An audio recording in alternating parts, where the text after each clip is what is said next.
मेदिनि विश्वविनोदिनि नन्दनुते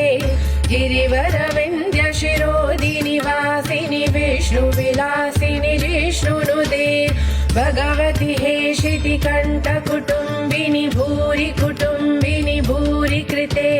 जय जय हे महिषासुरमर्दिनि रम्यकपर्दिनि शैलसुते सुरवरवर्षिणि दुरधरदर्शिनि दुर्मुखमर्षिणि हर्षरते त्रिभुवनपोषिणि शङ्करतोषिणि किल्बिषमोषिणि घोषरते धनुजनिरोषिणि दितिसुतरोषिणि दुर्मदशोषिणि सिन्धुसुते